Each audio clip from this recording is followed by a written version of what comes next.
Hello students, welcome back to another video. तो जैसा कि हमने न्यू बैच 2026 की क्लासेस स्टार्ट कर दी हुई है हर एक सेमेस्टर के लिए, हर एक सब्जेक्ट की।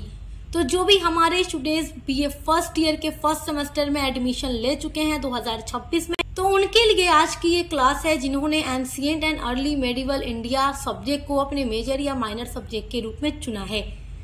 यानी प्राचीन और पूर्व मध्य भारत प्रारंभ से लेकर 1206 एडी यानी ईस्वी तक आपको पढ़ना है अपने बीए फर्स्ट सेमेस्टर हिस्ट्री के अंदर।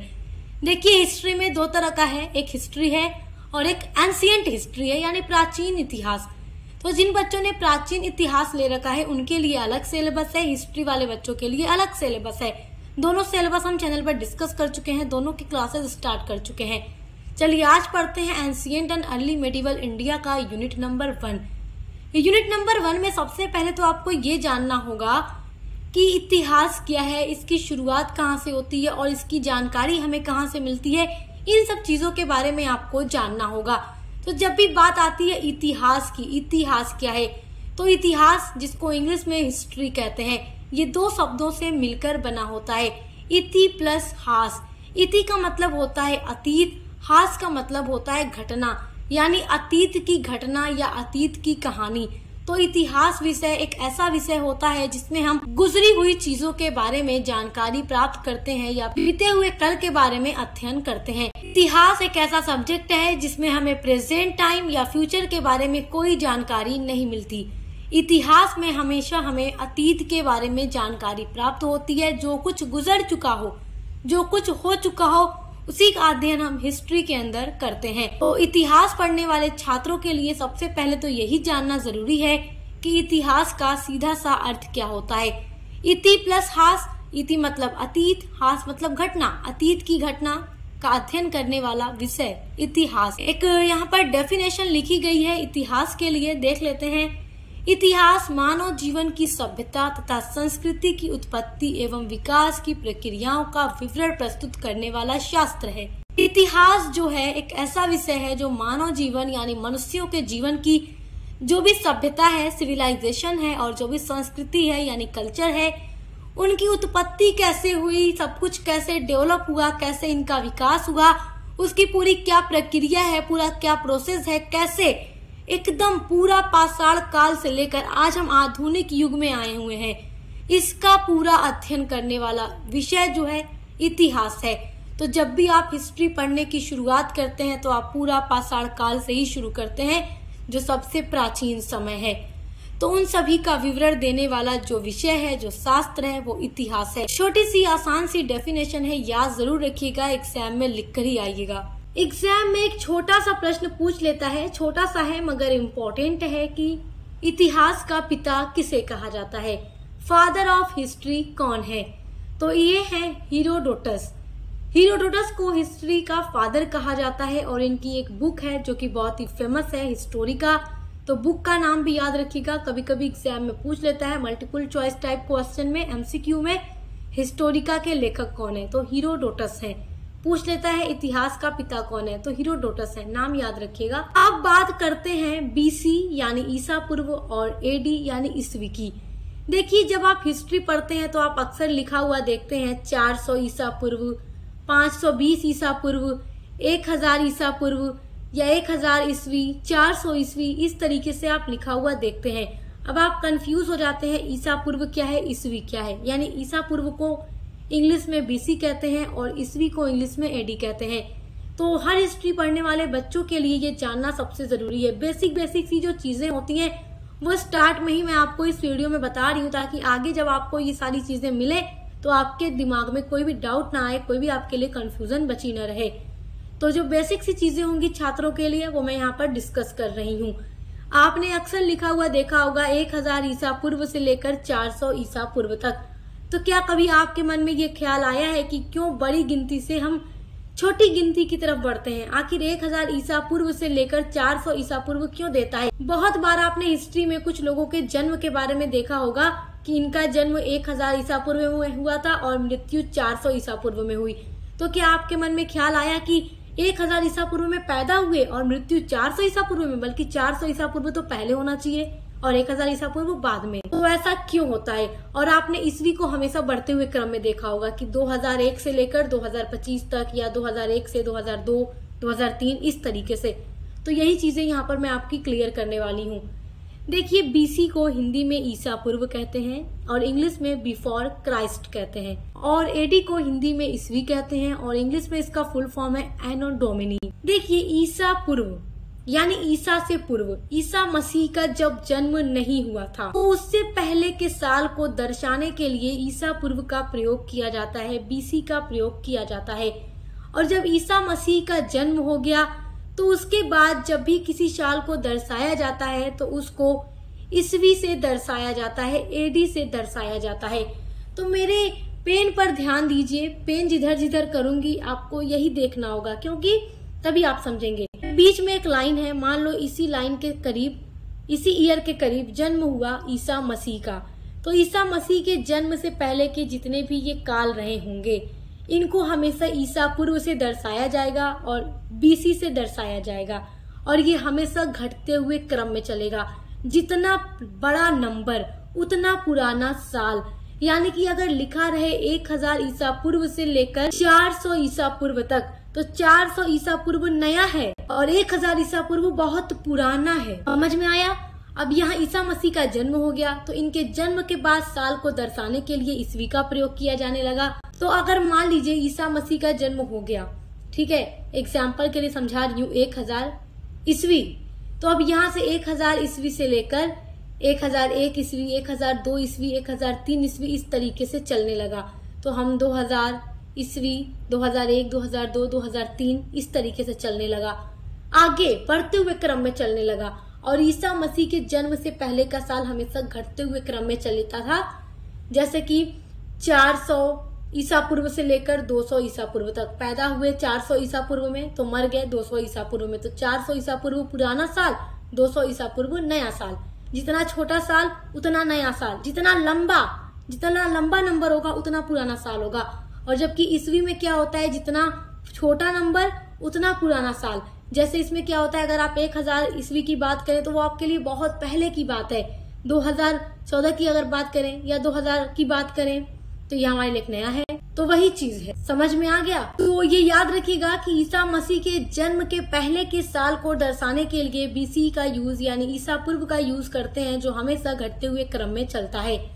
और ईसा मसीह के जन्म के बाद के साल को दर्शाने के लिए ईस्वी का प्रयोग करते हैं, जिसको इंग्लिश में एडी कहते हैं, एनो डोमिनी कहते हैं। और ये हमेशा। अब आपका अगला टॉपिक है प्राचीन भारतीय इतिहास जानने के स्रोत, यानी जो भी प्राचीन भारत का इतिहास है, एंशिएंट जो हिस्ट्री है भारत की, उसको जानने के लिए हमें क्या क्या स्रोत मिलते हैं, किन स्रोतों से प्राचीन भारतीय इतिहास की जानकारी हमें मिलती है। तो इसके दो स्रोत हैं, पहला तो है साहित्यिक स्रोत, दूसरा है पुरातात्विक स्रोत।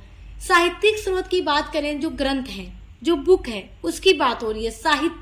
साहित्य तो वैदिक साहित्य जो है, जैसे कि ऋग्वेद है, सामवेद है, यजुर्वेद है या अथर्ववेद है, ये सब वैदिक साहित्य हैं जिनसे हमें प्राचीन भारतीय इतिहास के बारे में जानकारी मिलती है। तो जब भी प्राचीन भारतीय इतिहास की जानकारी चाहिए होती है तो इनका अध्ययन किया जाता है। और वैदिक साहित्य में जो सबसे पुराना वेद है वो ऋग्वेद है। और पुरातात्विक स्रोत में 3 चीजें प्रमुख हैं, पहला तो शिलालेख है, दूसरा जो सिक्के थे प्राचीन काल के, और तीसरा पुरातत्व। इन चीजों से हमें प्राचीन भारतीय इतिहास की जानकारी मिलती है। तो पुरातात्विक स्रोत में ये 3 चीजें आती हैं और साहित्यिक स्रोत में ये सारी चीजें जो साहित्य के रूप में है, बुक की फॉर्म में, ग्रंथ के रूप में है। तो साहित्यिक स्रोत में अगर हम अगली चीज की बात करें तो जैन और बौद्ध साहित्य जो थे, जो कि संस्कृत ग्रंथ हैं, उससे भी हमें प्राचीन भारत की जानकारी मिलती है। उसके अलावा पुराण और महाकाव्य से भी हमें प्राचीन भारत इतिहास की जानकारी मिलती है। और महाकाव्य में स्पेशली रामायण और महाभारत से हमें प्राचीन भारतीय इतिहास के बारे में पता चलता है। उसके अलावा अगर हम साहित्यिक स्रोत की बात करें तो मेगस्थनीज एक यात्री था जो चंद्रगुप्त मौर्य के शासन काल में उनके दरबार में आया था। तो मेगस्थनीज जब चंद्रगुप्त मौर्य के दरबार में आता है तो वो चंद्रगुप्त मौर्य के दरबार में रहता है और यहाँ पर रहकर वो उस टाइम की तत्कालीन भारत के बारे में जानकारी प्राप्त करता है और उसको एक बुक के अंदर लिखता है। बुक का नाम है इंडिका। इंडिका मेगस्थनीज की बुक है, जिसमें वो चंद्रगुप्त मौर्य के शासनकाल में आकर प्राचीन भारत के बारे में बहुत सारी चीजें लिखता है। तो मेगास्थनीज की बुक इंडिका से भी बहुत सारी चीजों का पता हमें चलता है उस टाइम के बारे में। उसके अलावा बात करें तो फाहियान, जो कि एक चीनी यात्री था और चंद्रगुप्त द्वितीय के शासनकाल में ये भारत आया था, और फाहियान ने एक बुक लिखी जिसका नाम है फो को की। इस बुक से भी हमें प्राचीन भारत के बारे में जानकारी प्राप्त चलती है। तो ये कुछ साहित्यिक स्रोत हैं जिनसे हमें प्राचीन भारतीय इतिहास के बारे में जानकारी मिलती है। तो आई होप कि उन स्रोतों के बारे में आप समझ गए होंगे जिससे हमें प्राचीन भारत के इतिहास का ज्ञान प्राप्त होता है। अब आपका जो अगला टॉपिक है वो है प्रागैतिहासिक काल। यहाँ से आपकी हिस्ट्री शुरू हो जाती है, जिसको इंग्लिश में कहते हैं pre historic of stone age. Stone मतलब होता है पत्थर, एज मतलब होता है युग, तो पत्थरों का युग। प्रागैतिहासिक काल को पत्थरों का काल कहा जाता है और प्रागैतिहासिक काल में 3 काल आते हैं। पहला है पूरा पाषाण काल, दूसरा है मध्य पाषाण काल और तीसरा है नव पाषाण काल। पाषाण का मतलब होता है पत्थर, इंग्लिश में कहते हैं स्टोन। तो इस काल को पाषाण काल इसलिए कहा गया, पत्थरों का काल इसलिए कहा गया क्योंकि इस समय का जो मनुष्य था, जो मानव का जीवन था, उसने अपने जीवन में सबसे ज्यादा इस्तेमाल पत्थरों का ही किया था। हथियार बनाने के लिए, औजार बनाने के लिए या आग भी जलाने के लिए मनुष्य ने उस टाइम स्टोन का यूज किया, पत्थरों का यूज किया। पत्थर को ही पाषाण कहते हैं, इसलिए इस काल को पाषाण काल के नाम से हिस्ट्री में जाना जाने लगा। और जैसा कि मैंने आपसे कहा, इसमें 3 काल आते हैं, पूरा पाषाण, मध्य पाषाण और नव पाषाण काल। तो पूरा पाषाण काल जो था सबसे पुराना काल था। उसके बाद जब थोड़ा सा मनुष्य ने कुछ नई चीजें सीखी तो वो मध्य पाषाण काल के नाम से मशहूर हो गई। उसके बाद जब मनुष्य ने थोड़ा और कुछ ज्यादा सीखा तो वो नव पाषाण काल के नाम से मशहूर हो गया इतिहास में। तो जो पूरा पाषाण काल है वो 25,000 BC से लेकर 10,000 BC तक चला था। अभी मैंने आपको BC के बारे में यानी ईसा पूर्व के बारे में बताया है।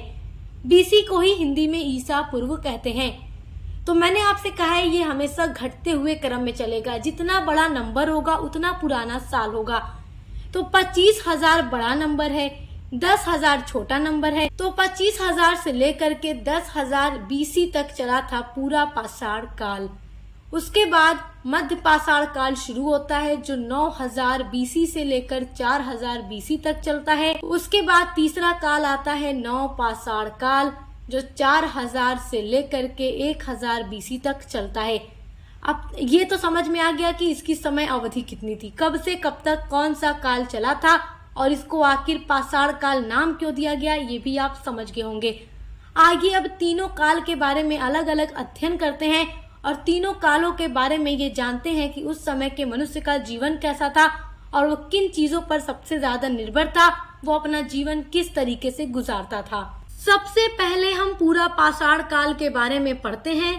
पूरा पाषाण काल का जो आदि मानव था वो जीवन यापन का मतलब अपने जीवन को गुजारने के लिए, अपने लाइफ को गुजारने के लिए पूरी तरीके से प्रकृति पर ही आश्रित था। उसके पास कोई भी ऑप्शन नहीं था। मतलब उस समय का जो मनुष्य था उनको आदि मानव कहा जाता है और उसके पास इतना चीजें नहीं थी, मतलब वो इतना डेवलप नहीं था आज की तरह। आज तो हम बहुत डेवलप हैं, उस समय कुछ भी नहीं था। जो मनुष्य था वो पूरी तरीके से हर एक चीज के लिए, अपने भोजन के लिए, हर एक चीज के लिए वो किस पर निर्भर था, प्रकृति पर। उस समय के लोगों का जो भोजन था वो क्या था, वो पशुओं का कच्चा मांस खाते थे, वो शिकार करके कच्चा मांस खा जाते थे। वो यहाँ तक नहीं जानते थे कि इसको पकाया भी जाता है, इसको भूना भी जाता है, इस पे मसाले भी लगाए जाते हैं, ये कुछ भी नहीं जानते थे। ये पशुओं का शिकार करते थे और मांस को, गोश्त को कच्चा ही खा जाते थे। मछलियां भी ये खाते थे, फल फूल भी खाते थे, कंदमूल आदि से अपना भरण पोषण किया करता था इस समय का जो मनुष्य था। बात करते हैं पूरा पाषाण काल के औजार के बारे में। तो देखिए उस समय कोई भी ऐसी चीजें नहीं थी।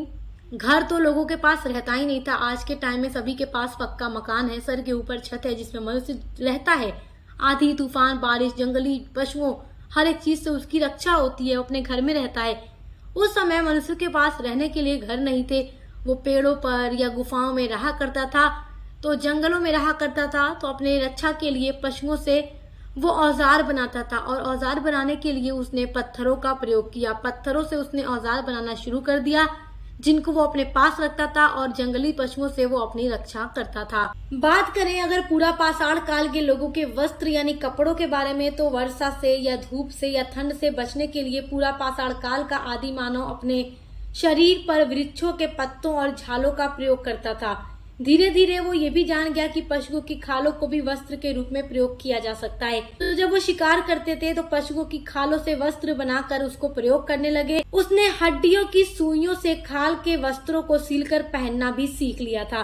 तो हड्डी की वो सुई बनाते थे, उससे खालों को सीलकर वो पहनना शुरू कर चुके थे। अब बात करते हैं पूरा पाषाण काल के लोगों के आवास के बारे में। आवास का मतलब रहने का स्थान या उसका मकान या घर।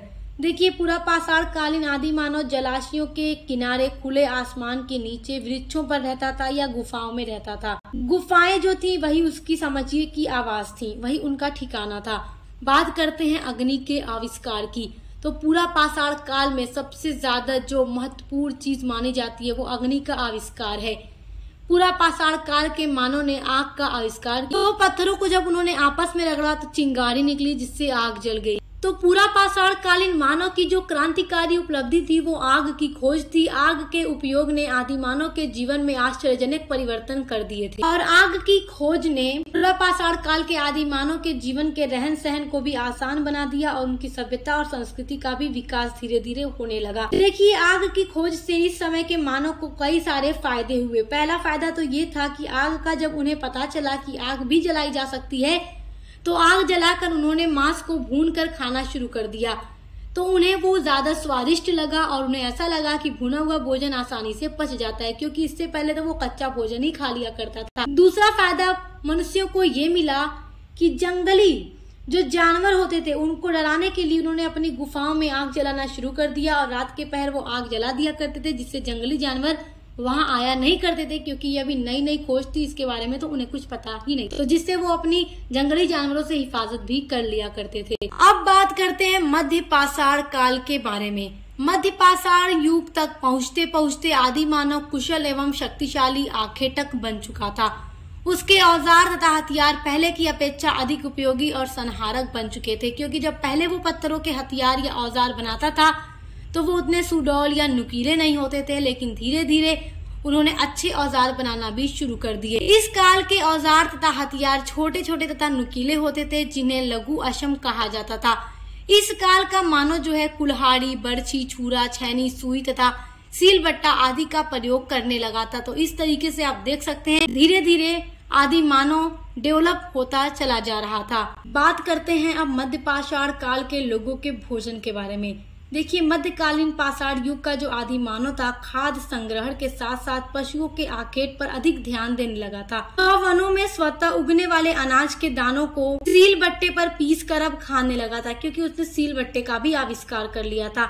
उसने पशुओं के शिकार के लिए धनुष, बाण तथा मछलियों को पकड़ने के लिए कांटों का भी यूज करना शुरू कर दिया, जिससे वो आसानी से पशुओं का शिकार कर लेते थे और मछलियों को पकड़ लिया करते थे, जिन्हें भोजन के रूप में वो खाया करते थे। उसके अलावा मध्य पाषाण काल के लोगों का जो वस्त्र था वो क्या था कि मनुष्य जो था पशुओं की खालों को ही हड्डियों की सुई से सील कर पहनता था, और जो उस समय की महिलाएं थी वो वृक्षों की छालों को या पशुओं की खालों को पहना करती थी कपड़े के रूप में। तो इस टाइम भी जो कपड़े का रूप हम देख रहे हैं वो पूरा पाषाण काल की तरह ही है। अब पढ़ते हैं नव पाषाण काल के बारे में। देखिए, जो नव पाषाण काल था वो मनुष्य की सभ्यता और संस्कृति के लिए एक नया युग था, जिसमें मनुष्य ने बहुत ज्यादा प्रगति की और बहुत आगे बढ़ा। नव पाषाण काल मानव की प्रगति तथा विकास का युग था, और नव पाषाण काल में मानव ने सभ्यता के क्षेत्र में जितनी ज्यादा प्रगति की, जितना ज्यादा विकास किया, जितने ज्यादा नए पथ खोजे, उतने पथ लाखों वर्षों तक नहीं खोजे जा सकते। नव पाषाण काल इतिहास में क्रांति का युग था। इस समय बहुत ज्यादा विकास हुआ, लोग विकसित हुए। नव पाषाण काल की बात करें अगर हम, तो इसमें इसकी पहली विशेषता हम देख सकते हैं, नव पाषाण काल के मनुष्य ने पहिए का भी विकास कर लिया और सभ्यता के विकास में एक महान क्रांति लेकर आई।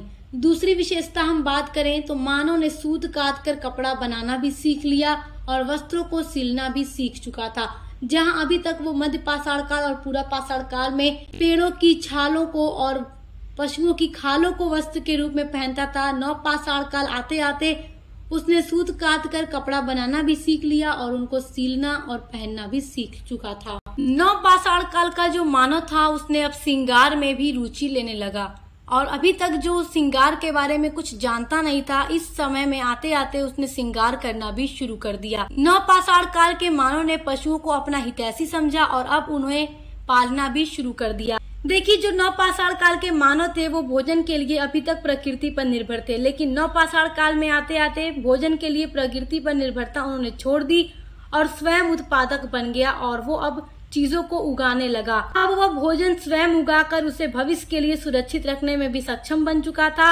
अब उसका भोजन मांस, दूध, घी, फल, रोटी, दाल बन चुका था। वह आग पर पकाकर भोजन खाने लगा।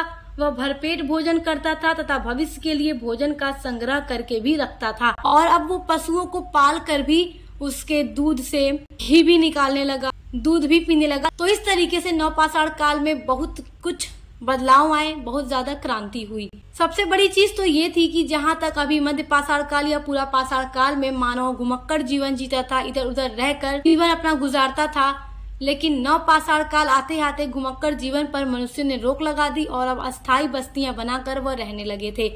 तो आई होप कि आप प्रागैतिहासिक काल के बारे में बहुत अच्छे से समझ गए होंगे। तो ये जो क्वेश्चन है आपके एग्जाम में पूछता है, प्रागैतिहासिक काल का वर्णन कीजिए, या पूरा पाषाण काल, नवपाषाण काल या मध्य पाषाण काल के बारे में भी एग्जाम में क्वेश्चन बन जाता है, तो आप इनको अपने आंसर के रूप में लिख सकते हैं। तो इसी तरीके से एक सीक्वेंस में आपके हर एक सब्जेक्ट की क्लासेस हमारे चैनल पे चल रही हैं। चाहे आप कोई भी सब्जेक्ट पढ़ते हो, उसकी वीडियोस आपको हमारे चैनल पर मिल जाएंगी। तो विजिट कीजिएगा, पसंद आए तो सब्सक्राइब करना मत भूलिएगा।